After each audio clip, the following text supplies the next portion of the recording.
Hello and welcome to Respect the Crit. I'm your host and your game master, Ian Duncan. My pronouns are he, him, any. Please feel free to use whatever you like. And I am joined by some incredible people, some very good friends, some really talented players.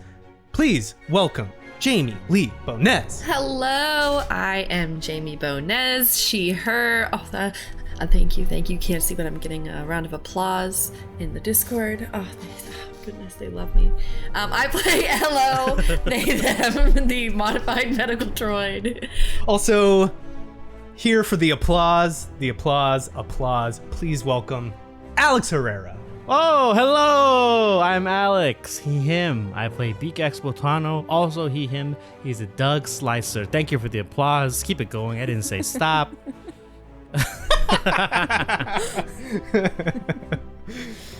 He's demanding, but he's worth it. Shout out to my first wife. And applause and lighters in the air. Please also welcome Susan Spenader. Hi, I'm Susan. She, her. Wow, you really do have to stop and take a moment to appreciate it. Whoa. Right? I'm out of breath. But I will be playing Xelora Veo, the Twi'lek smuggler, who is also she, her. I forgot my lines. And I'm also joined today by my Star Wars cup. Whoa! Oh shit, I got my Star Wars cup too. Hell yeah, toast. Nice. Yes. I don't have my Star Wars anything. The Star Wars is in your heart, Jamie. Yeah, that's true. what it is. If we take a break, though, I did just get like a life-size Yoda stuffy for Evelyn at a garage sale, and I will totally. No. Oh, nice. Shut I know. up. It was That a is great amazing. find. Man, it's an awesome find. I don't think I even knew that. I didn't even know that existed. Jelly. Yeah, Jelly. You'll have to snap us some pics so we can share them. Cause You got it. Yeah, That's going good. On Discord. That's going on Discord. Yes. Send your cup too. We'll do cups. Cup. Also do cups. Yeah. Just somewhere in the Discord, we're gonna show off all our Star Wars swag. It's not. Oh yes, here we go. Alex joining us. Alex flying in with Star Wars cup. Joining the cup gang. We're gonna get his voice like way off mic. Yeah, it's worth it because I got my Yub Nub cup. Ooh, that's a nice cup. This is from awesome. Galaxy's Edge. If you go to, this is a first edition. I don't know what that means. Yeah, if you buy a drink in the cantina called a Yub Nub, they give you this. It's like cool. a tiki cup. I like it. Yeah. Yub Nub That's was cool. not that delicious, but I bought. You get refills, so I got two. It was alcohol. That's what it was. Yeah, that's what it was. Yeah. Yeah, I had it wasn't alcohol, but I had that I had the blue milk. When I went and I had a sip of it and I was like, okay, I'm good. That's good. That's fine. That's going right in the receptacle. There we go. Does it contain milk? Is it like a milk drink? I think it's dairy. I would. It's like a dairy powder or something. Ew. We have this is okay. Hang on. Let me find the thread again.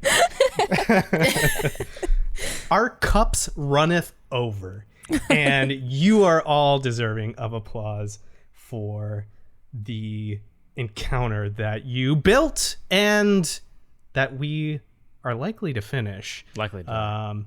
Likely to die. Got dicey, and it's not over yet. So, without waiting any longer, the consequences of your choices are ready to catch up to you. Let's go. What do you say? Punch it. Okay. Okay. So confident. A long time ago, in a galaxy far, far away.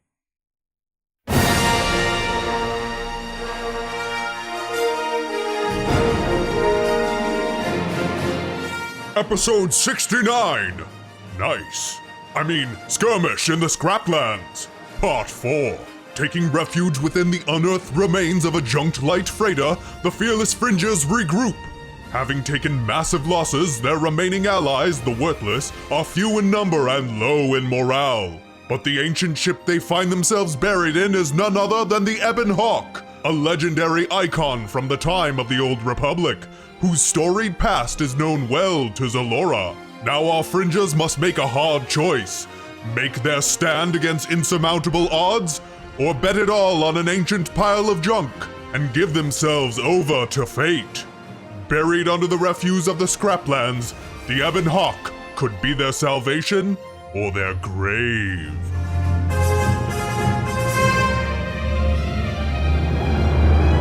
The first thing that we're gonna do is we're gonna roll our destiny roll. Ho ho. Okay. Whips. Always a good sign. Yeah. All right, Alex, what was it? 2 dark side. Oh, Yeah, right off the dark thing. side. It's okay. We're just gonna throw this dice in the garbage. Well, you're basically like a Sith now, so. I mean, Yeah. it's all good for me, isn't it? Could be once we get to that morality roll. Jamie was making a thiz face. What was the roll? I got a dark side point. Oh, But only one, so I mean, like, it's not that bad. that's true. The gifts, they come. They come today. 3 dark side points. All right, Susan, Uh-oh. tell us. No. Tell us what One it light is. side. All right. One light side. She's doing the thing where she thinks that we can read her face because she's like an open book, but she's tricking us. Yeah. Now I'm just gonna always think the opposite. Now Yeah. Well, that's a trick because then she'll just do it again. She'll Yeah. just flip a Rooney on you. Susan flipping back and forth like a light side point to a dark side point in her deception. However, we did also pull the Wills of the Force, pulled on our Discord now these days, Oh, yeah. trying to move that poll into our Discord. So if you haven't joined the Discord yet, now's a great time to do it. Link in probably our socials in the episode. But they have, wow, by a huge margin, decided to reward you with a light side point Oh, thank you. that cannot be converted to the dark side. Thank you, Wills. So, You the best, yes. Wills. Thank you, Yes. Wills. Coming through. Thank you so much for voting. Also, thank you for putting F's in the chat for all our fallen, Yeah. every fallen Yeah. brethren. That was Yeah. really nice of you guys. We see that. We sure had a see lot that. of We- them. Oh, yeah, I was gonna- just keep coming. That whole thread is just going to be F's. We have 3 dark side, 2 light side, and speaking of 3 dark side, we also got a morality roll to do. Alex, it's been a while going into this. You've been accumulating some points, 3 in fact. I'm going to need you to roll a d10, and you are trying to get a 4 or higher on your d10. I hate the morality roll. It makes me so sad and scared. It's like when you watch a movie or TV show and you're like, you know that this kid is going to turn to like Anakin. You know he's going to turn to a bad guy, and you're just watching the things unfold and you can't do anything. You're just like, no, my baby, no, don't. And then Well, because you've been accumulating these points, I would like to offer you a bit of a gamble. Oh. If you do this roll, you can decide whether you will take double whatever the result is. So if it rolls under a 4 and you have to take negative morality or morality tracking into the dark side, you would take double. If you roll a 4 or above, you would take double morality tracking towards the light. I see. Is that something that you would like to do? No, it's okay. I'll roll normal. Okay, cool. Sounds good. Not taking the gamble. I like No, it. no Not taking the gamble. No. That would be an 8 for Ocho. Well, an 8 is higher, so what you can do is subtract the amount of morality points from your roll, and that would be 5. So you can add 5 morality tracking up into the light. I'm at 62. What's the breaking point for bad again? I'm sorry. What's the 30, I believe. Oh, I got pretty close. It's been cool to watch Beegax sort of like move, because he's been fluctuating in between like these light side and dark side points, but I think he's really stayed true to himself throughout all of this, and like knows why he wants to use the Force. He may not fully know how to use it, but he knows why he wants to use it. Of course. That the Sith tried to, like, I guess that's like that's like the whole seduction of the dark side, right? I can teach you, I can give you power, give you all this. all you gotta do is give up your rights, your human rights, and call me master. I said, no. No. No, thank you. We've got one more role to do, and that is our obligation role. Now, the roller of this obligation role could be either Susan or Jamie. Do either of you want to roll this obligation? We had Alex roll, so we could have one of you roll. You can do it, Susan. Okay, I can do it. This falls to Jamie. I need you to roll a percentage dice. So a D100. And you are looking for a 40 or higher. Perfect. I rolled a 71. Yay! There you go. Obligation is not triggered. That's fantastic. Can you imagine getting an obligation triggered right now in this situation? Right now. Jesus. No. Like, where'd they come from? How did they know we were here? Like, Ian will find a way. they were waiting on the ship for us. It can take many forms. It doesn't need to be. See, look, this guy. This is an artist. This is an artist.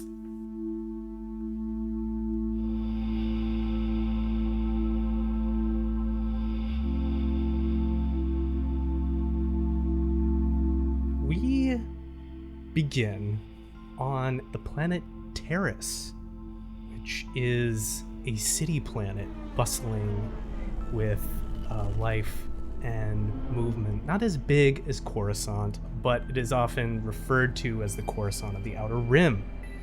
In the past, Terrace was a huge metropolis with a lot of traffic, and that seems to have dimmed in the current moment that we are in.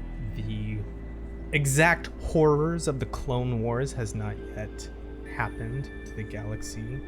And even though Terrace itself that has had a problematic past many thousands of years ago, it has been reformed. And in its heyday, it was an enormous hub. Now it's looking a little bit more like, think Lisbon or Venice, a location that used to be like the absolute center of the universe in terms of like trade and tourism.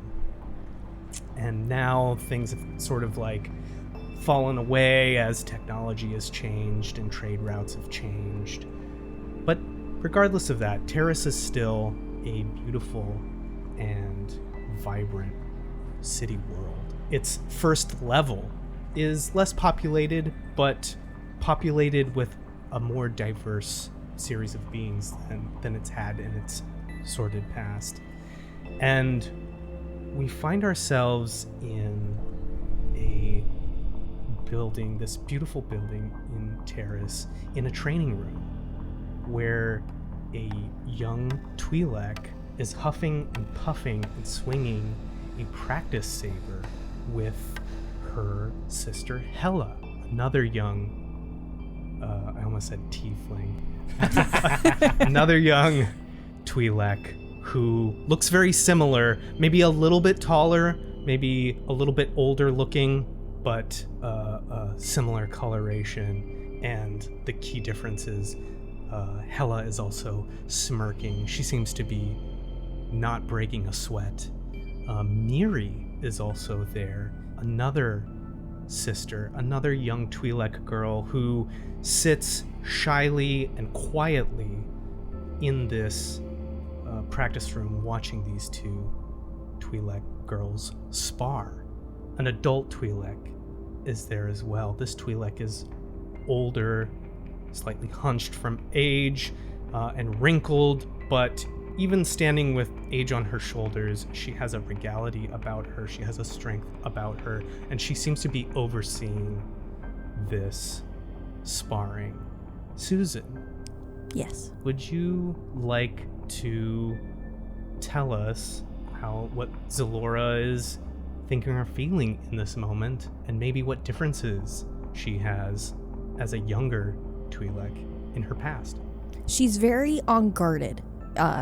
You could clearly see the frustration and almost anger on her face, because Hela smirking at her is a common occurrence because she doesn't measure up, or Xelora doesn't measure up to Hela in the sword? What is it called? Vibrosword. Vibrosword. In the way of the blade. Yeah, there you go. Don't mind me, just having a stroke. Anywho, so the frustration's clearly showing on her face, which would be different to how Xelora presents now, who, when she's fighting, is very calm, cool, and collected, even when she's doing her pod racing. But she's you could see the frustration, and her swings are getting sloppy, and she's just really trying to put all her might into every swing, just trying to catch a gap in Hela's defenses, or trying to find something, but clearly leaving herself open for attack. In regards to appearance, she's just smaller, but also she's wearing very fine, even practice clothing, very fine clothing. And whereas Xelora today just wears like slacks, smuggler's jacket, tank top, but what she's wearing is very fine, and she looks well-to-do, even fighting. Yeah, and the views from even this practice room, it's clear that this is a place of wealth and affluence. Your sister, Hela, takes a swipe and watches as you try to regain your footing. What's the matter, sister? Are you getting tired? This isn't the time for talking. And she tries to swing again. just like Havoc struggling to even say that because she's sweating, she's out of breath. So it's like me when I'm running, I can't talk. Same. Yeah, you take a swing. Let's have you make an attack on your sister. Oh gosh. Now, the stats that you have now represent Xelora in the present. Mm-hmm. This is Xelora in the past. How do you think those stats are represented differently, if at all? I don't think I should have any yellows. Okay. Because I feel like that's when she started to gain mastery, and at this point, she clearly, she's letting frustration get to her. So, and I would even say because I even said she was being sloppy, I would add a black die. Okay. I'm gonna have you make a melee attack. It will be 2 red and a black die. Okay. That's right. 3 failures. With 3 failures, I mean, you are at your limit.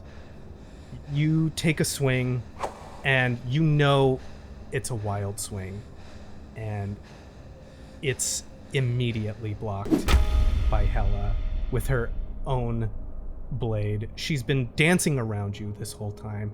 She simply blocks it and does like an epee parry, thing with her sword, and just like swings your sword out from under you and gets a hit. And it's not a hard hit, but it's a hit that it didn't need to be as hard as it was. You know what I mean? Mm-hmm. It doesn't hurt, but it stings, if that makes sense. Yeah. Shame. I guess you'll never get any better. And she looks over at this adult Twi'lek, who says, "That's enough for today, girls." I can keep going. Like, nearly doubled over. I know, but if we don't rest, we exhaust our bodies and minds, and we aren't able to recover. And that's just as important. And she does a little nod with her head, and Hela acknowledges this. She looks at you and sort of just looks down her nose at you and says, "Come on, Miri, let's go." Puts her Vibrosword back and leaves. She looks great, by the way, when she leaves. The Leku, she does a flick with her Leku. Yeah, exactly. And Miri doesn't follow right away. She kind of hangs on her eyes on you a little bit, just visually checking in. She'll stand up from doubling over and look over at Miri, and it's okay, Miri, you could go. Miri gets up without saying anything and follows Hela out of the room, your grandmother, this older Twi'lek, Uwe, she says, "A minute, Xelora, if you would." I could have kept going. And then as she angrily puts back the practice Viro sword. That's why I push you as hard as I do in training, especially against Hela. Because Hela has something that you will never have. She is naturally talented with this. It comes easy to her. She doesn't have to think about it. She just does it. Are you trying to make me feel better? Yes, because you have something that Hela doesn't have. You have a different skill set, and it doesn't make you better, it makes you different. You have discipline, determination, and a little bit of defiance. As she crosses her arms, like... And like tears of like frustration start shining in her eyes, and she just does that thing where you blink and look up. Just, why can't I win? Every time. And she didn't have to hit me so hard. And she like rubs her arm where she got hit. Your grandmother comes in and just like wraps you in a hug. Holds you close. She pulls away and looks into your face with tears welling up, and she says, "You will win, because that's the thing about you. You will continue to train yourself hard and push yourself until you do win. And that's what makes you different, and that's what makes you special, Xelora. You don't give up. Just like Mission and Zalbar, they never gave up." Yeah. And when she starts taking Senate classes, I know she's gonna slack off, so I'll get her then. Your grandmother smiles a little bit, and she says, "The Senate was never my thing either, but maybe it'll be your thing too. Anything that you put your mind to will be your thing, Xelora. And I know that I'm tough, and I know that that's hard. If you ever feel like it's too much, you can tell me." It's not. I think I'm going to rest a bit, but I'm gonna come back here later if that's okay. Get some solo training in. Your grandma squeezes your arm, nods, smiles at you, and leaves you to be in the training room, staring out at the planet of Terrace. Just stand there and bask in it. Or just be angry, frustrated teen for a little bit. Yeah. I think we see that face, and we crossfade onto the face of Xelora now in the present. Our camera spinning upside down as she is strapped in to the piloting seat of a freighter that is junked in the Scraplands of Ord Mantell. Its power flickering on and welcoming her to the legendary ship, the Ebon Hawk. We are still in this encounter, but everyone is sort of like dropped into this ship. If we need to, we'll jump back into initiative, but we've sort of left structured time at the moment. Y'all are in this freighter here. It's dark. The emergency lights come on all across here. This is a huge junk ship, and Rat and Gur have caught Beegax, who has fallen down. As the doors close, there's a beat, and then you hear boom. Something drops on, and like a dot of red begins to turn into a circle of red, begins to glow, sort of like a molten orange on these doors. These doors aren't train doors, though. These are doors for a vehicle made for going in space. It's gonna be a little hard to get through these, but there is a lightsaber that is trying to poke through. What do y'all want to do? We gotta move. We gotta Yeah. get the hell out of here. If the comms are still working, you'll hear over the comms from Xelora.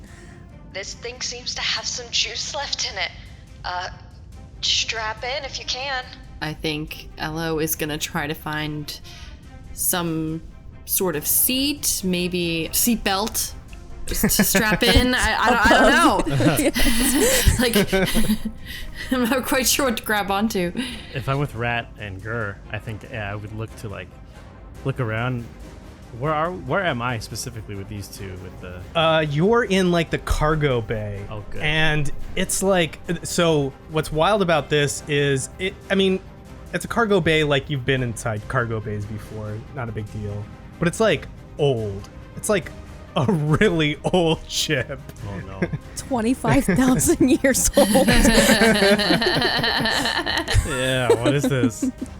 I guess, yeah, Beegax look around and just remembering in the cargo bay on their ship, they have wall mounted seats, or the ones where you're just all right, well, this is an emergency, you gotta strap in. Something similar, but I don't know. This ship is old, so I don't know if it would have.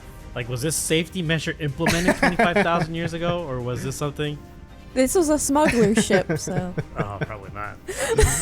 I'll say, just for comedy, you go to pull down a seat or something like that, and just and just falls off. Rusted metal and dust just kind of comes up.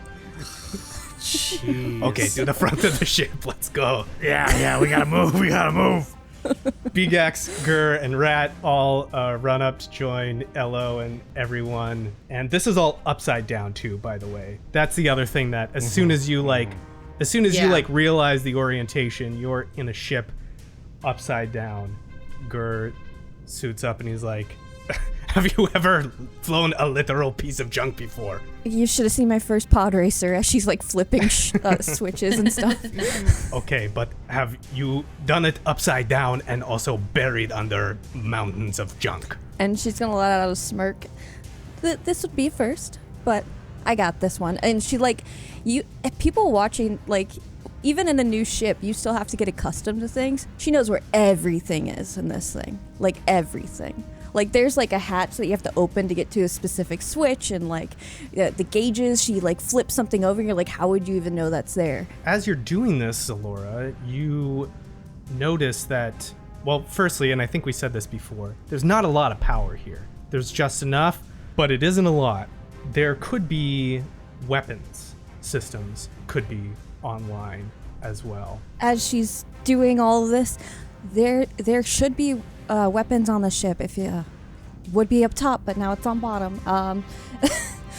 If anybody wants to man those, because I know there's enemies outside. You want to go to the main hold, and then there's a door on the left, but or a ladder on the left. Okay, and that's translated into upside down language, right? Yes. Okay. It's just down that hall. Beegax gets out of his whatever seat he found, unbuckles it. It's fine, it's fine. And you see him using his limbs, trying to get as good a foothold as he can as he's climbing out of the seat without falling out like a child falling out of a booster seat, getting into the hallway, and you can hear him mumbling through the hallway through the echoes of the ship. It's fine, it's fine, it's fine. Weapons and communication systems could also be turned on here, you notice. It's all very old, and you'd have to allocate some power around to be able to get these systems working, but you could use this ship's communications as well. Okay. Who should we contact? Who's on the other ship? Which other ship? Oh, your other ship, Verse. the Way. Yeah. Yeah. Obram versus Creed. That's okay, crew. That's an okay team to have over there. Do any of them know how to fly the ship, though? Oh. I don't think so. I feel like Verse is very capable of figure it figuring it out. out. Yeah, she's super useful. It's like telling somebody, "Oh, you've never driven stick right. before? You can figure it out. You'll figure it out." Figure it out. You never driven a Get the 18-wheeler? gist. You figure it out. Same brakes work exactly the same as a car. All fine. Watch out for hills. All fine. Getting these systems could take a little finagling, which is something, Beegax, you find as you get into the weapons. Okay. If you want to get weapons powered on here, you're going to need to bypass some stuff here. Bypass is my middle name. No, it's not. That's not my middle name. Beegax bypass Botano. Triple bypass. Triple bypass. Nice. Beegax looks at the weapons panels and all the electronics and realizes, it's going to require some fancy footwork in terms of electrical bypasses and making sure that we don't fry anything because it's old. So he's going to open up a panel, look at it, and it looks, not only is it an aspect that like it's ancient technology, but it's also like mechanics or like engineering, which is like he's okay at it, but he's more of a software person instead of a hardware. So he kind of just shakes his head. All right, if there's a force, come on, help me out here. He's gonna dive in and just start, clipping things and connecting things where the manufacturer doesn't want them to be connected to. Oh, okay, gotcha. So you're doing like a sort of more mechanics approach to this. Like, Yeah. Okay. Yeah. Gotcha. It's old. It's too old. Software probably doesn't work with my software. It'll probably like bug out or something. Yeah, well, you can give me let's call it a hard mechanics check. And before you make this roll, you get that sense again that you've been getting, that you're not alone with these emotions. Something reaches out to you here. In fact, it's almost like you can hear it coming through the door down the hall that is slowly glowing a bright red. And it says, You said you don't like choosing sides, and yet here you are, on the wrong one. And this is what he hears in his mind. yes. Well, he's gonna say out loud, "It's only the wrong one because you're on the other side." And he's gonna shake his head like, not like, yeah, that made sense. Got him. Got So him. cool. Smoked him. Pwned. So I'm gonna add a black die You got to your roll. Hard is 3 purple. Yes. Okay. Okie dokie. 1 success, 1 threat. Let's call the threat a mental strain. Oh, God damn As it. you're trying to push this voice and these feelings out of your mind, push it down so that you can concentrate, and you do. Xelora, this translates to instruments where you're sitting. You can see like there's been some like transfer of power and energy allocation from the ship to weapons now, and they are hot.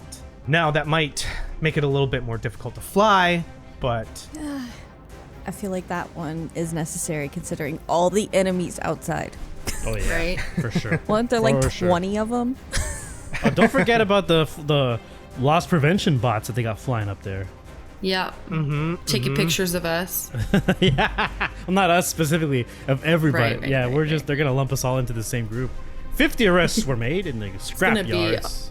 The most paperwork for that insurance claim, I Yep. think. And then our names are going to come up again. We were so good at being hidden for so long. Like, oh, these 2 douchebags, they're back, huh? This Started one. hanging out with a pod racer, a very public figure. This one shot up. He fired into an open crowd for no reason, apparently, thinking he was going to hit something else. wanted by the Empire for smuggling secret documents. Also says here they did something about that they blew up a casino tower or something. I don't know if everyone knows about that just yet. Teehee. I had this race on Sokoro I couldn't make it to. Huh. Yeah. What happens on Socorro stays on Socorro. We don't talk about it. So we got Beegax on guns. Those are live. We've got Xelora in the pilot seat. Elo strapped in, upside down. Well, I had a question. So Dephilus is like cutting open this ship with his lightsaber. Yeah. He's doing that Yeah. thing. He's doing that thing Okay. from episode 1 where it's like stick it Yeah. in, and then once it goes to a certain depth, they can start doing the Yeah, right. circle. So I had a thought, but I don't want to do a thing if it's not gonna be fruitful. I mean, I'll still do it if you want me to, but if I want you to do it now. Yeah. Okay, I'm gonna go for it 100% then. Ello is going to jump out of their seat, falling to the floor, and just say, "Get us up in the air, I'll be right back." And is going to run over to where the door is being soldered open. And I want to try to just like glop grenade it, because I picture it as being like foam insulation, and it would go like, Let's go! Let's go. I You love know? that. Good old Yeah. Demolition Man car safety feature. I love it. I don't know how the fuck we're gonna get out of the ship, Ah, but that's a later problem. it's a later. Don't worry about that. Yeah. I love it. No roll necessary. You have the items, Perfect. like that sounds super cool. So, yeah, what does that look like? Sticking that in. So, like, just to paint the picture, like you're at the doors, you've just fallen through. So they're like up above you, right? Like if you look up, that's where they are, and you can just see this like circle just slowly spreading orange and red. And that's what you see. What does Ello do? Ello is going to scamper over, looking up, holding the glop grenade, and is sort of going to do one of those before you're about to throw a baseball, like throwing it to themselves, and is just going to chuck it up at the ceiling. It sort of sticks like a grenade and gives a couple blinks, and then all of a sudden explodes with this like foam insulation covering up all the holes, and the light slowly disappears, the red beam.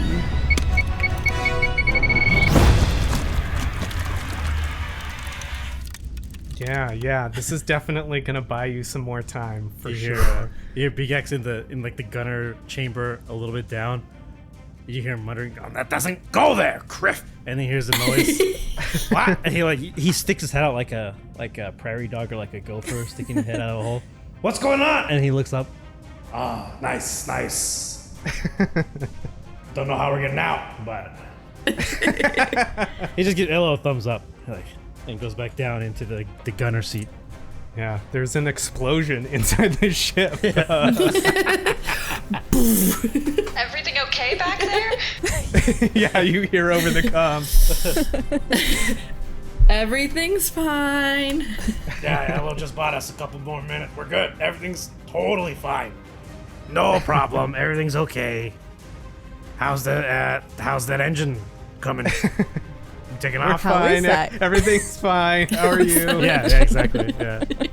Paying homage. Hello, as you get this grenade out, 4 parts, he's sort of like leaning against the side of the ship, on the hall, in one of the hallways or something, grabs, gently gets your attention. Hello. I know this conflict it's not yours, and I know the worthless are not your responsibility, but I am not going to make it back to where the rest of the worthless are, and they will need you to lead them. Not in a way as an organizer, perhaps, but they will need a home.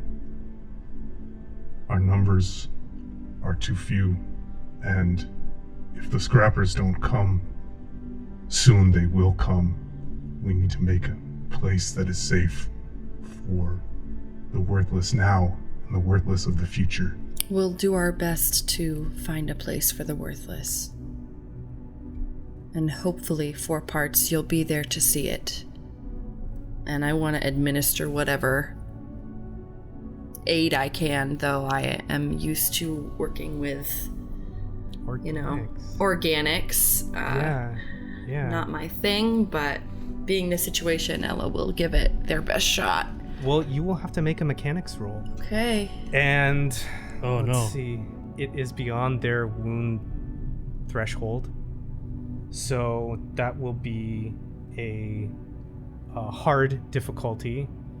And I'm going to flip a dark side point. I'm gonna upgrade one of those. You would. His oil is on your hands, Ian. You're just looking for that engagement in the Discord chat. Yeah, you want more another Fs to F? You fall. want more Is that what you want? You monster. I'm How dare horny for drama. So that is going to be a red and 2 purple. You got it. Knowing that it is far-fetched that Elo is going to be able to do a lot of assistance, I am trying to make 4 parts as comfortable as possible. But I did get a success and an advantage, so. Oh, okay. Yeah.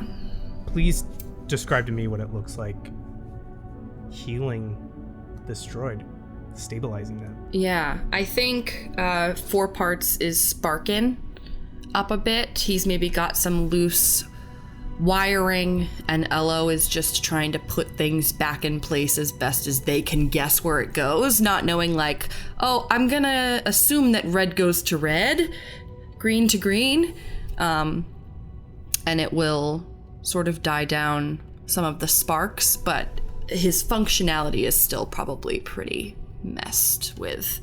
You're able to make it so 4 parts can hang on, like you can see that functions are down, and he is ostensibly out of the fight. But you can see that there are still like processes going on. He's still booting, basically. And I think that advantage is there are the remainder of the worthless that are here are like standing around at you doing this, watching as you are fixing 4 parts. And it's mostly like cleaner droids. There's like a gonk droid with a knife taped to it.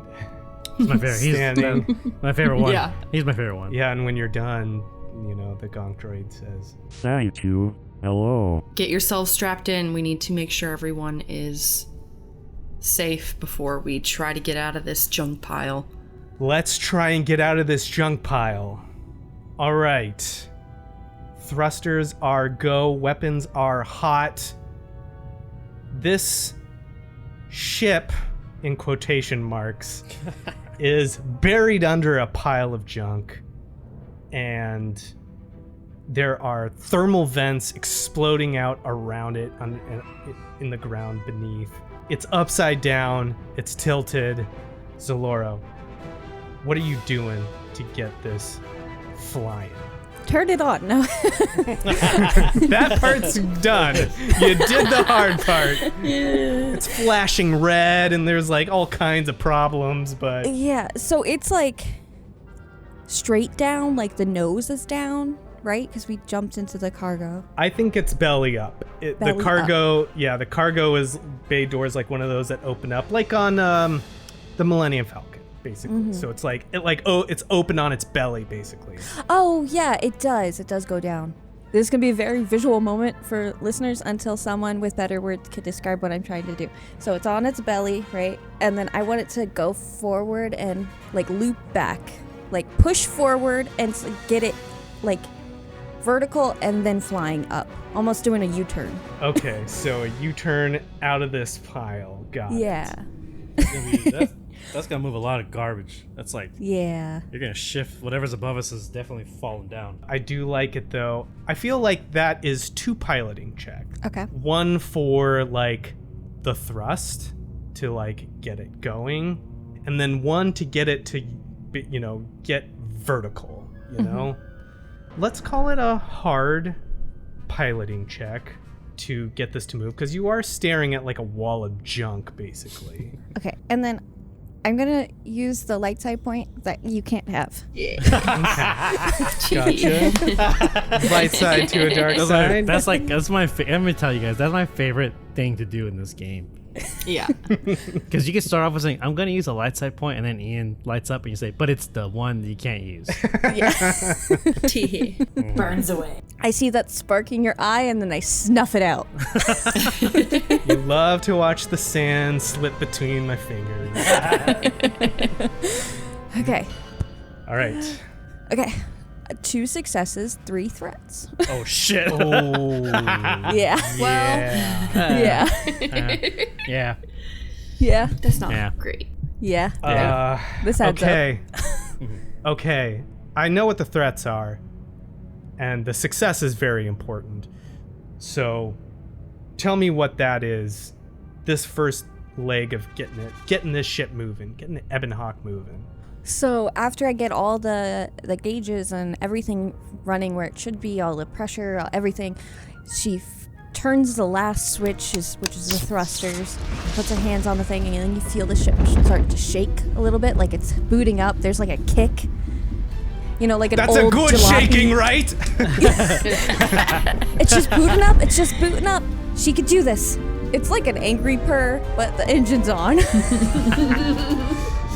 And then it's just like a sudden, and it's pushing the stuff in front of us out of the way as the thrusters come on. And there's that scraping noise because it's metal against metal, and you hear things falling, and hopefully not anything on the ship.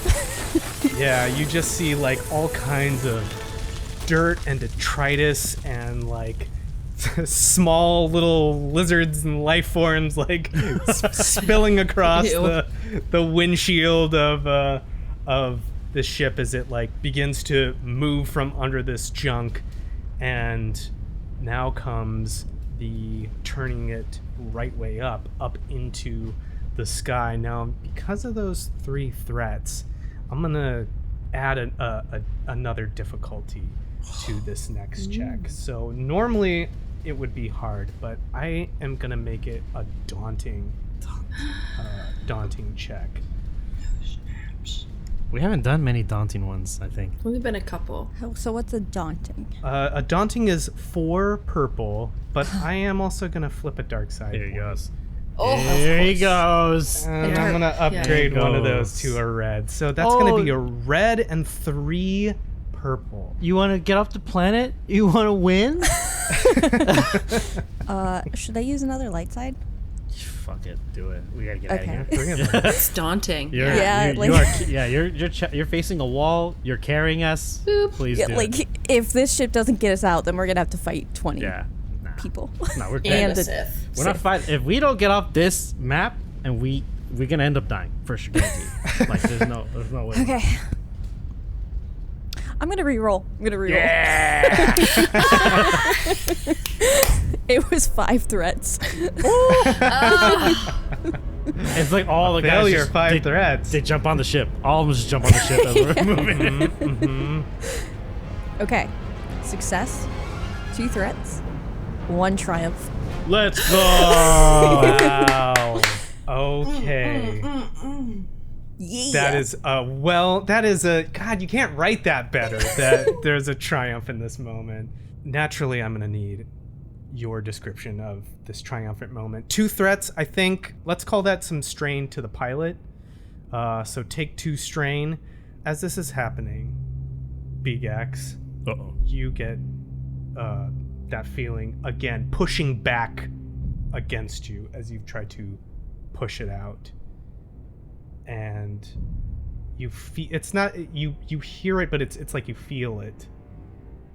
This feeling that a person is trying to convey, saying, I know your defiance because it's my defiance. But I needed guidance, and so do you. Your anger is like the sun. It is beautiful, it is terrible, and I am like a prism. I will focus you. I gotta say, you're very poetic. If there's any anger you feel, it's because I'm tired of talking to you. And he's just gonna, if I can, Let me know if I can do this or not. I have 4 strain left. 3 strain left. I'd like to use 1 strain. I'd like to take 1 strain if I can to focus whatever force I can muster, because I can't really control it. Only when things are really bad and like in danger. And I like to think that this entire sequence has been in danger for all of us. Right? So it's basically, I equate it to Beegax has adrenaline coursing through him this entire time, which I'm sure Xelora definitely does, and whatever robot cyborg equivalent Elo, like he's adrenaline, it's probably flowing through Elo as well. So I'd like to think that it gives me a little bit of leeway for tapping into the Force to do something that isn't mechanically changing anything. It's just going to, like, story-wise, act as like a, I don't know, more like a not a motivator, but like something to push the dialogue forward between myself and the Sith, whose name I completely forgot. Dephilus. Thank you. I'd like to give myself a strain so that like I basically just essentially force cleanse my mind just for like a split second to break that connection. Because I think Beegax can't focus on like what's happening when he hears it. It's like I like to imagine he gets totally zoned in when Dephilus is speaking to him. Yeah, take a strain and we'll turn that black die into a blue die to your next roll. Whoa. I got 2 strain left. I'm pushing it. I am stressed out.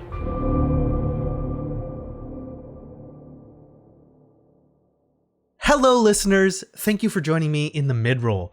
Only a few things to go over. Again, please check the episode description for important links regarding the labor movements happening right now in the US. There are ways that you can help and contribute, and important information on how you can show solidarity for the workers and their unions, empowering all of us for a better future.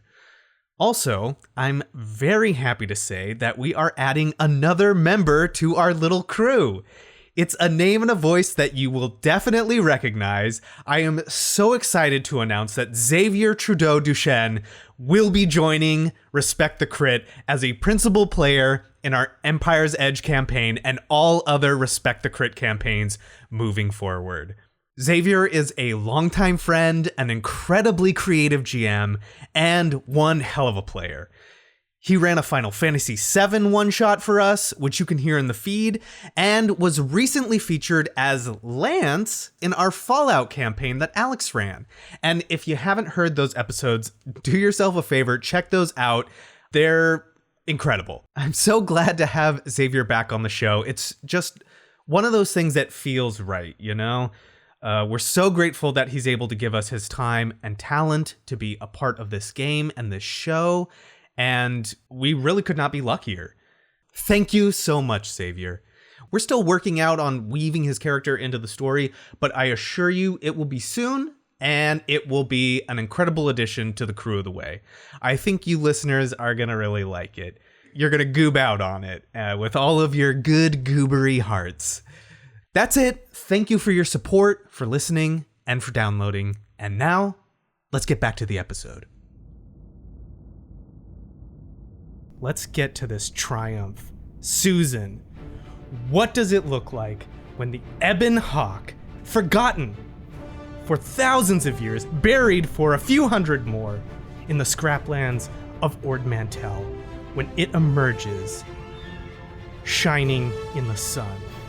What does that look like? So as we're thrusting forth and all this junk is starting to like come off the window, the pilot window, and you see all this like lizards and stuff, just everything like falling away, and then there's that glimpse of light, and like Laura is smiling at this point because she knew this thing could fly. She knew she could do it. She could get up in the air again, and that light comes through, and then more, and then more, and then the bridge is filled with light as it goes straight up into the air. And then there's that shot, that long shot, and it's like the sun's right behind it, and you see the rim lighting from the sun, and then it turns over and flies over these thermal vents. She's avoiding those, and then she flies over this former battlefield, back towards the city. I love it. I love it. Okay. If you wouldn't mind if I can add an addendum to that, as you described the like sun coming in, like washing over the emergency lighting, like now it's getting natural lighting sort of like beaming in, and it sort of like crawls up the walls and highlights LO as they are holding on to 4 parts. And with the very last bit of his processing, 4 parts grips LO, and they are just surrounded by Worthless. The light like comes up, highlights Beegax, and you can see from your gunnery post like swarms of scrappers, like crawling through the trains. They're like shooting down these droids, these hovering droids. They are ripping parts of Worthless out and things off of the train, and they are celebrating as this ship begins to head back to Ord Mantell. Do you take any shots? Are you taking any shots here? These mofos are down there celebrating. We have the death of the Robo Jesus in our ship. I mean, I don't feel like. Should I fire at them? I mean, I don't know. Yes. Wait, do we see Dephilus, or is he still? You do not see Dephilus down She's there. holding on to the back of the ship. In fact, giant lightsaber. you can still hear the saber muffled through the glop. And I can't get a clear shot at Dephilus either, because I imagine the gunnery's on top, and he's like on the belly. So I think I would just take shots at the scrappers that I could see, who are like, if they're doing, they're like cheering and stuff. Nah, I'm blasting them. All right, got it. I want to say that's a morality point, like leaving this battlefield and like taking shots. If it looks like they're gonna follow me, I'm gonna fire. Well, they can't follow. They can't follow you in the air. But that feels like does feel like a morality point. I already said it. Okay, well take a morality point. Xelora, as she's flying the ship, she's going to ask, Are any of them on the ship?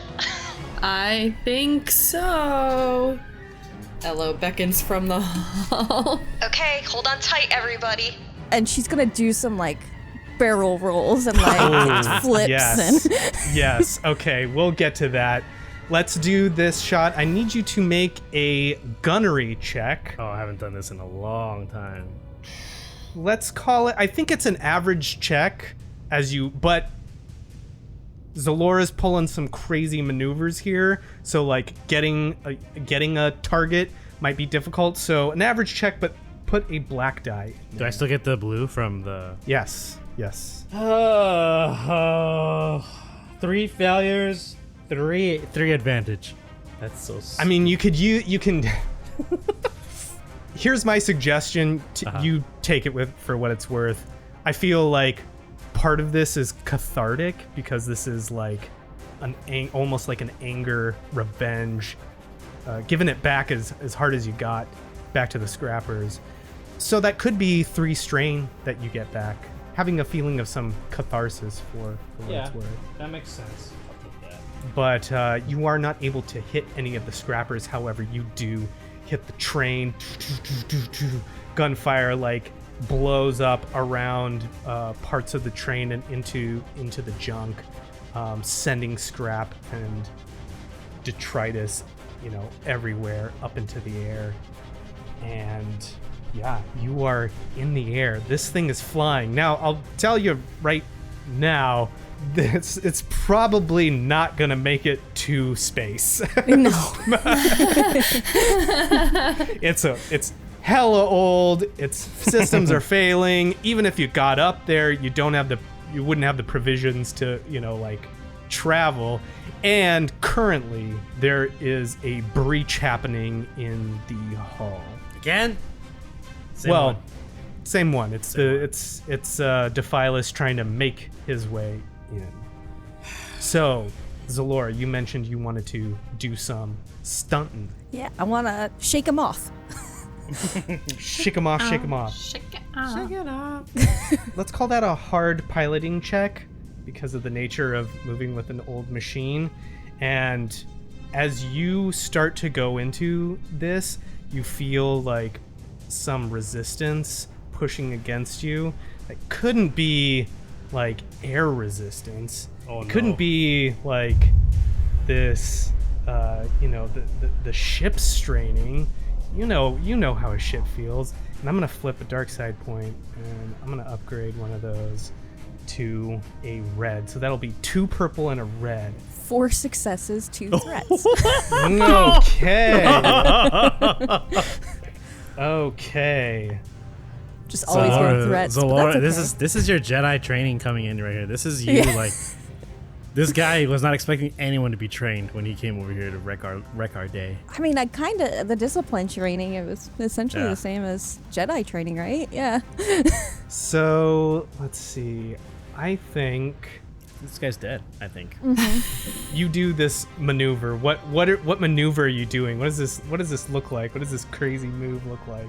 Okay, so And what do you say to everyone else? Because you just see Gur like gripping the chair, like he's got his claws. over What the kind of roll to throw up? What roll would that be? Over the comms, you hear in a crackling voice, I'm gonna shake him off, guys. Hold on. No. and then just immediately like turn over the ship, go like the belly's up again, and then it, like belly up, flying like upside down for a minute, and then go up like straight up again, and then like drop suddenly, like go up, and then almost like turn off the engine so it's free falling for a second, then go again. All the little like mouse and gonk droids that we have are just like float up like bonk, just land at. Rat squeals in delight. Gur screams, no! So 2 threats gives the opponent a free maneuver. And I'm going to use that. And I'm going to flip the last of the dark side points here. Oh, shit. No more dark side points. good. For now. Yeah. For now, yeah. So you do this thing, it flips. There's all this screaming going on. Hello, you hear like the lightsaber is no longer coming through. That has stopped.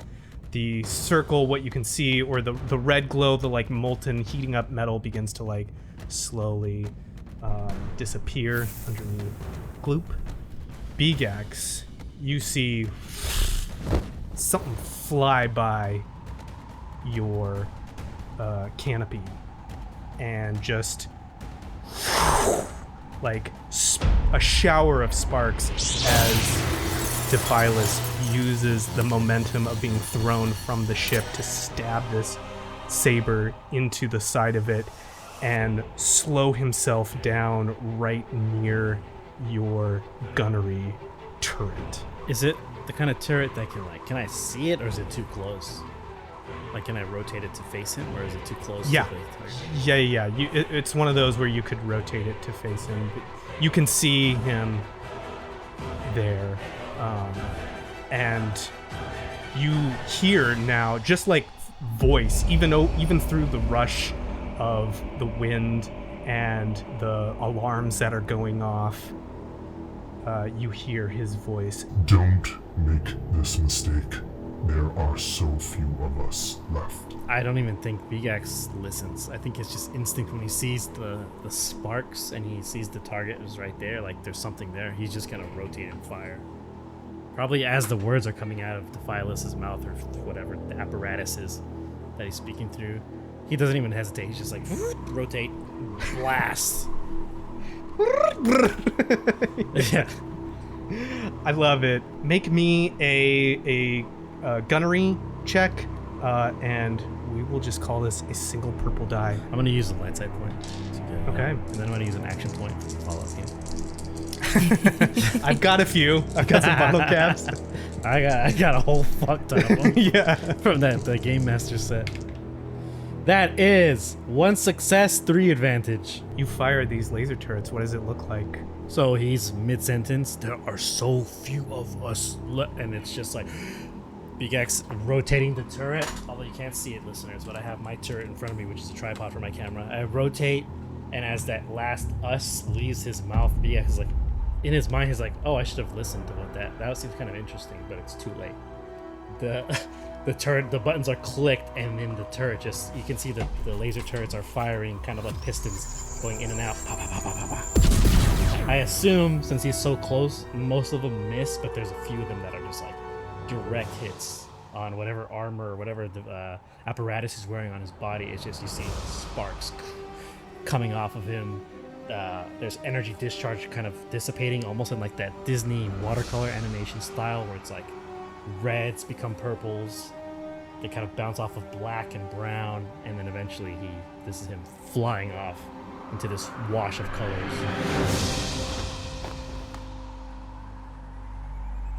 Exactly. You just see that figure as the Ebon Hawk like sails away at speed. He just flies back into the distance. You do get a sense of something. It's not as clear, and it's not in a voice. It's more of like a feeling, like that moment where like Luke and Vader sort of like realize that they exist. They're like reaching out, and it is an open invitation. I have a very important question. Mm-hmm. Is the lightsaber still on the side of the ship? Oh. It's red. I can't use a red one, Suzanne. Can we flip all the light side points and say If that you it is? spend a light side point, that saber is still on the ship. That's up to you, Alex. Because you'd be the one to use it. It's red. We could change the crystal. I don't know how to do that. Oberon probably does. True. Oh yeah, I flip it.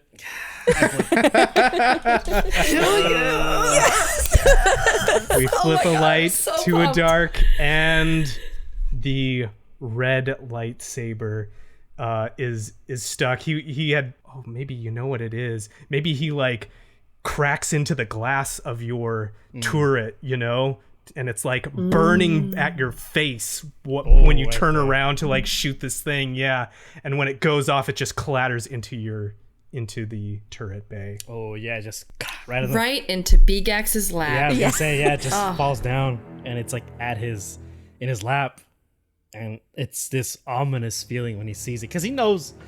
Open invitation. Yeah, he gets the open invitation feeling as it's fading away, because the Phyllis is falling with style backwards away from us.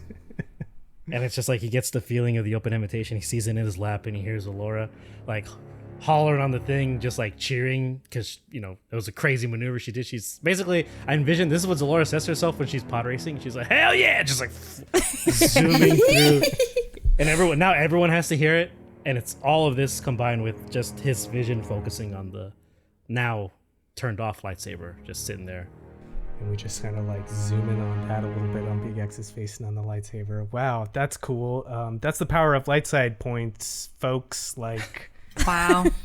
that's crazy. Don't know what's gonna happen with that. So that's Good just catch, Susan. Yeah, Susan. That was, yeah.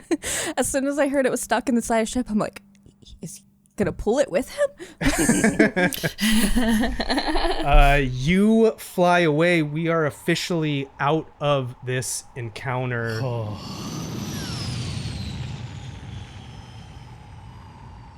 If you'd like, you can. You have a minute to breathe. You can do some discipline checks to regain some strain if you would like. And as the Ebon Hawk like flies over the Scraplands, the enormity of this destroyed land and environment, and back into Woolport, the capital city of Ord Mantell. Imagine like the Titanic, like a wrecked Titanic coming to dock. You're like, right. Today. Yeah. Everyone in Woolport. Like, where the heck did this Yep, that's come from? exactly. Yeah, that's exactly what it is. The people in Woolport are like, my lord, what is that? Grr, like, he's like breathing hard, I feel like he should throw up. I really do. He throws up. I feel like he's got motion sickness, you know? Just Probably like right after the drop, the free fall Yeah. to It's like, engine blast. And he looks at Xelora and he goes, "Ignore that. If you want a job on the way, you are hired. But you have to promise me something. What? No more of that." And she actually laughs because, like, this is her pure joy is piloting. So I can't make any promises. You know, there's space pirates and gotta do some evasive maneuvers sometimes. You have no idea. You have. Yeah, the Beegax comes through the main into the cockpit area. The door. Wow, Xelora, incredible! You gotta be doing more of that stuff when we pilot the way. Like, that was great. Just turns and vomits again. You know when cats are like, this didn't happen. We're ignoring this. Oreo this morning. I'm just gonna leave that there and walk away. Yeah. Yeah, he like gets up, like brushes himself up and like walks down the hall. Jeez. Whoa, it's sticky. Ugh. Yeah, watch out for that big pile. You were talking about the way. I was like, I guess we should probably open communications with them and let them know, like, the fuck happened. Hey, we're saving a race of androids or droids. Gotta find a home for them. Well, first a train crashed, and then we went to help some droids. Yeah. Yeah, so you're flying and you've got the droids with you. The remainder of the worthless are still here. There are in fact other worthless where you left them, including other organics where you left them, survivors of the train crash. Yeah. Oh. Maybe I should go there. We could get our ship and like bring them both over. Oh, yeah. Yeah. Let's get a more reliable ship. I was gonna ask though, and I know we don't do a ton of table talk, but what do we think about Susan maybe letting the worthless have the Ebon Hawk, unless you have plans for it? No, I was thinking the same thing. Just because, honestly. like, they don't have a place to go. The Ebon Hawk is kind of beat down. They're beat down. We take it further, and then Beegax and Elo tell them, hey, there's this planet on the Outer Rim that used to be lizard people planet. It's paradise. There are monkeys and plants there. It's paradise. Just don't get high with the monkeys. Don't get high with the monkeys, and don't touch the plants. Oh, yeah. I love that. Yeah. Yeah. But isn't there I mean, I don't know if is there a Sith it would there go to too? space, but Isn't there a Sith there too? Didn't we leave a Sith back there? There was an Inquisitor. There was an Inquisitor, yeah, who disappeared from there, and last you saw crashed their tie into the jungles of Rakata Prime. Maybe it's not a great place for them then. If the Inquisitor finds those droids, she's gonna be like, "Fuck all these robots." who sent you? Yeah, how'd you get here? Yeah, exactly. Who sent you? How'd you hear about this place? Yeah. Give me your ship. Bye. Well, at least give them the ship, I guess. There's plenty of time to do that. What you want to do first? It sounded like there were a couple of things happening. So I just was thinking towards the city, taking Ebon Hawk and landing outside, but maybe because we have comms, we could land at the Worthless camp and then call the crew of the way over. Or do we want to go to the city and then come back? I mean, I don't know. What happens when we land the Ebon Hawk is there's no guarantee it's going to get back up again. Yeah. That's what I'm scared about. It'll fly. She'll fly. But like I said, she won't fly. make it to space. She won't make it to space with organics piloting her. That's true. Yeah. That is true. Okay, I think my suggestion is we park at the Worthless camp, call the way, and start loading all the Worthless into the Ebon Hawk.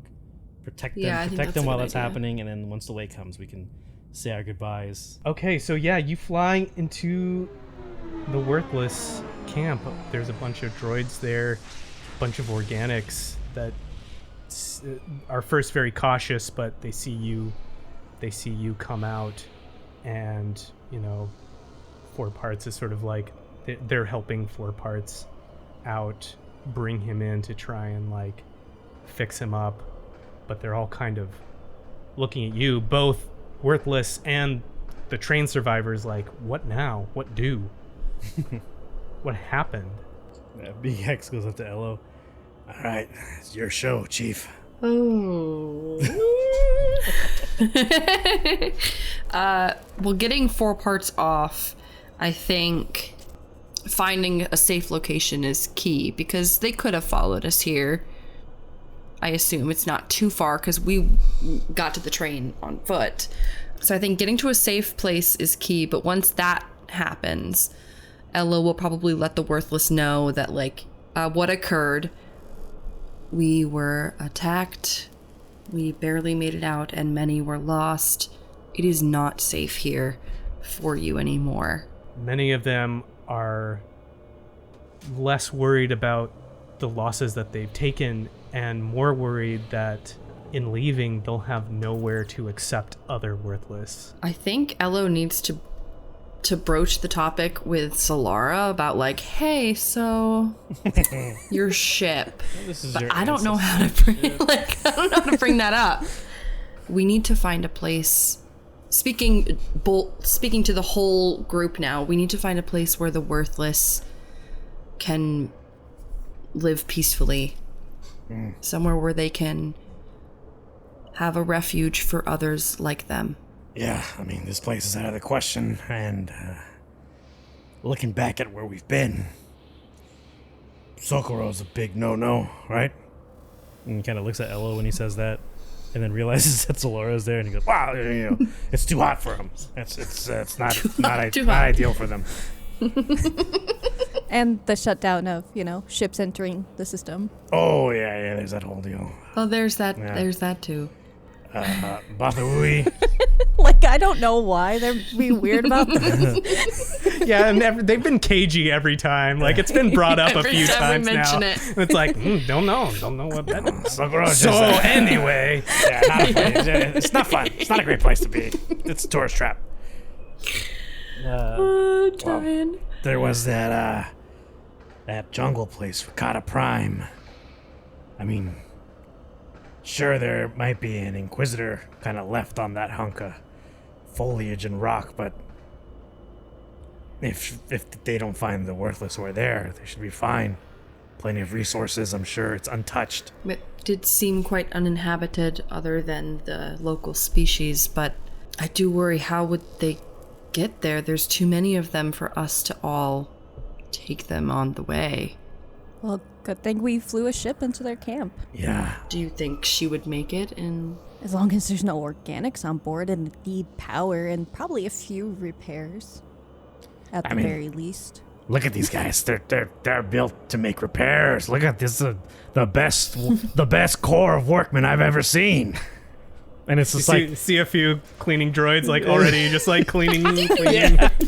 Yeah, like one piece of like one of the wing or like one section of the hull is like just spotless. The rust is gone. Nice. Does that seem like an option for the Worthless? That you would go off world and seek refuge elsewhere? Away from threat? They agree that this could work. If they can get there, the ship will need to definitely be repaired. But it may be a place that they can also set up like a beacon for other unused and discarded droids that are looking for a place to go. I think Beegax will, like, as this discussion's happening, Beegax has an idea pop in his head, and he's gonna try really quick to see if he can contact Chai. I'll try to use my personal communicator if I can. Yeah, you can use your deck. You can plug. Oh yeah, I have my deck. Yeah. Okay, well, plug it into a gonk droid or something. And Yeah, hey, you, come over here. I need you for a second, if you don't mind, buddy. You got an antenna? And it just like extends. All right, great. And he's gonna contact Chai. Yeah, I'll send a message to Chai like, "Hey, I have a mission that I'm hoping you guys can help with." And you guys being the Horizon Boys. The Horizon Boys. Yeah. And he'll send it, obviously encoded, and wait for a second as the discussions are still occurring with the droids here, the Worthless. Yeah, you get back send coordinates. Oh. Bat face emoji. Yes. Beegax is like, I can always count on you, Chai. He'll hobble over to the group and he'll say, I think I have a way to alleviate the worries of the worthless. If there are any potentials that show up here when the others are gone, maybe we can have the Horizon boys. And he looks to Elo, Chai, and the rest of his gang. Put out a beacon, leave it here, encode it, to tell the worthless who show up, hey, meet at these coordinates. They can stay for a little while, maybe act as like a secondary rescue party that takes them away, just to pick up any stragglers. That is a good idea. That way, that everyone will know where to go. Yeah. And then, do you think the Inquisitor is an issue? Well... Based on their fighting capabilities that we just saw, I don't know that they would be able to handle much. If I were the Inquisitor, I don't think I'd worry about a bunch of droids showing up all of a sudden. I'd be more worried looking for, us, right? Organics and a specialized droid. I mean, no offense, as he looks to the worthless. but you're not like them by any sense of the imagination. At least not to an uneducated observer, right? You're very unique, Elo. You're different. These guys are, they need a lot of help. You don't. Let's put it that way. Did you just compliment me, Beegax? Yeah, of course. I mean, you saved my life a lot of times, more times than I can count. You deserve as much compliments as you can get. I mean, all of them. Even ones I don't have yet, I will give you more. That is for certain. Okay, enough mushy gushy. Let's You see him blush. let's you see save him these blush. droids. Look, I'm not comfortable fully yet giving compliments. Why are you so obsessed with me? Griff. Right. Just Where are my negative. compliments? Rat chirping. Oh, I can't begin. You're just handing them out. I can't begin to even. How many times have I the saved your bottom life? of the barrel for what to find for you, my friend. But, in the spirit of giving here, I think Gur made a good point. We need you for astronavigation because I'm not doing that math again. I'm not trying to jump into a mountain or a supernova or one of those floating whale space things that we saw that one time. Rat rolls up to you and he beeps and he says, you're a dummy, but you're our dummy. And I would have never let that guy shove that saber in you. Oh, so you saw the whole thing. You saw it happening. Well, I was kind of busy kicking ass, but yeah, I saw. I saw you getting whooped. Wait. On the train or on the ship? Which time that he was going to stab me are you talking about?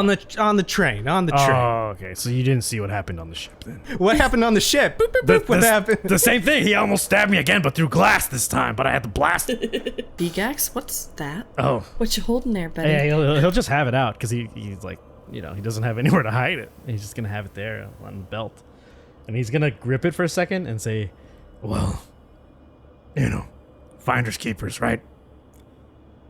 and he's not gonna turn it on, but he looks at Elo like, you know what this is. Like, we thought we bought one once. We thought we had one once.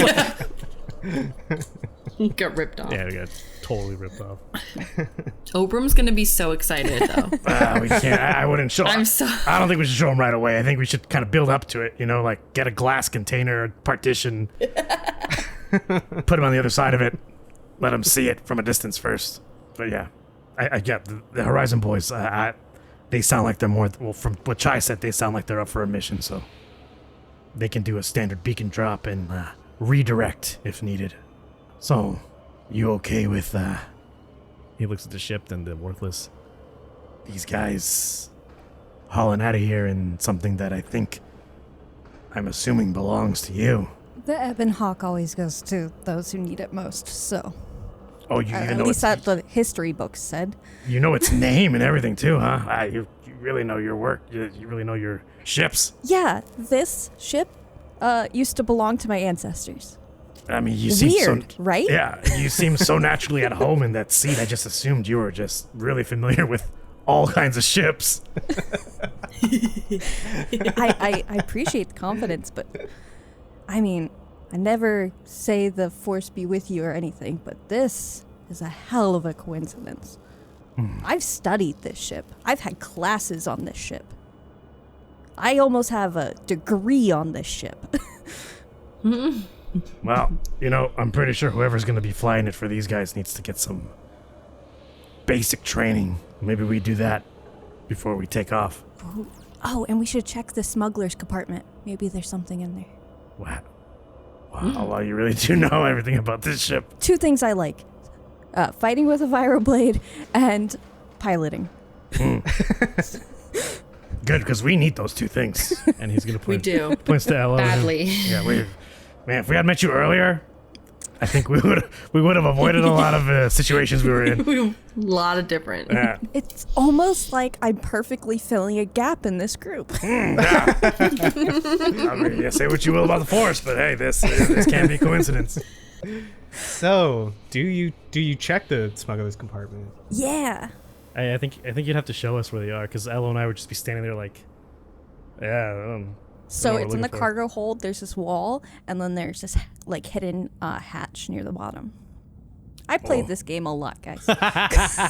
You open it up, and there's not a lot in here. Maybe it's been raided before it sunk underneath. But Xelora's smuggler and a sharp cookie. She just kind of like runs her hand along here, and thunk, thunk, thunk, something falls out, and it looks like a modified hilt. And if you pick it up, it's old. It's an antique, but it is in still good condition. And this is a balanced hilt mod for a vibroblade. Yeah. She like holds it in her hands and turns it over and examines it. And like, this is still good. And she like feels the weight of it and holds it like she would hold her sword and like, yeah, I'm gonna. And she looks back to Elo and Beegax. I'm gonna keep this. Yeah. I don't know what it is. Go for It's it. a hilt for a Lyro okay. sword. Got it. It could be something you attach to a blade to like replace a hilt, or you could like take parts of it and attach it to an existing hilt if you wanted to. That's the quality of this ancient technology. It's pretty good. Yay. Old school Nintendo. Everything is backwards compatible. Use any plug. Yeah. Use any plug you want. So you kind of like download with everyone, sort of like set up this plan. There's talk amongst the worthless. The organics here are all ready to go back. Oh, I forgot about them. Yeah, we'll take you home. Yeah. We'll give you everyone who's not an android, everyone who's not a droid is getting a ride home. Okay. Especially you, kid. Yeah, the kid. Yeah, where's the kid? Where's the kid? This little Zabrak. And she's like, thank you. I wasn't afraid, but I do want to make sure that my grandma's okay. So thanks. Oh, yeah, of course. No worries. We got you, kid. Have a seat. I think there's some chips when the ship does get here with your name on them. What's all this smelly vomit everywhere? Oh, no. Don't step in it. Cleaning droid over here. Yeah, where are those guys at? If you could just Brushed away. Yeah. Elo, you look back, and 4 parts is being sort of like maintained and taken care of. And just for a second, you kind of like, I mean, he's a droid, and he's a different shape, and he's made up of a whole bunch of parts, much like you are. But for a second, you kind of get like a Borsk flashback, sitting in a chair being worked on, just for a second. Yeah. Do you all want to contact the way? Yes, I think it's important to get them. We gotta get out of here. Yeah. Boop, boop. You make contact. You can plug. I mean, however you do. What does that look like? Who initiates this. I think it would be my deck, and I would just do like whatever FaceTime, whatever we got, hologram, whatever the equivalent is, so they can see that we're all okay, and we can see that they're okay. Okay, yeah, gotcha. Yeah. So yeah, it's like one of those holographic 3D, like sort of blue tinted kind of things. And for it, like, it doesn't pick up right away. It's just like ringing. Oh God. And then someone picks up on the other line. Yeah, hello, who is this? I'm sorry, who is this? I'm sorry, I asked you first. Who is this? The owner of the ship! And I look at Gur and I'm like, no, I know I'm not the owner. Relax. Oh, that's great news.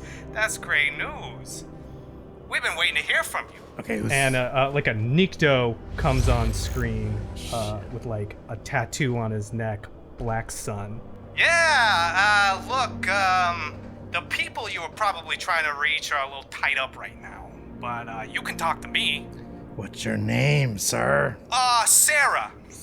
Okay, Sarah. What's your name? I look at Elo like, Do I give him my real name? Oh. That's too late now. It took too long. Right, yeah. Yeah. I bet it's just as funny sounding as Sarah. No, my name's Beegax. My name's Yeah, even Beegax. funnier sounding. So, Beegax, what can I do for you? I would like my ship. and I put my hand up at Gur again, off camera, just like I know. And my crew back. Yeah, well, that's gonna be a little difficult with what's transpired over here and with the bounty on your head. I'll tell you what, though, I will put you in touch with the boss, because I know he wants to talk to you. What's your boss's name? 1 second, let me patch you through. And there's like a wave in the hologram, and another line is patched on. A Duros with big red eyes and clad in leathers. His face on the screen looks, and he goes, It's good to see you again, little Twi'lek.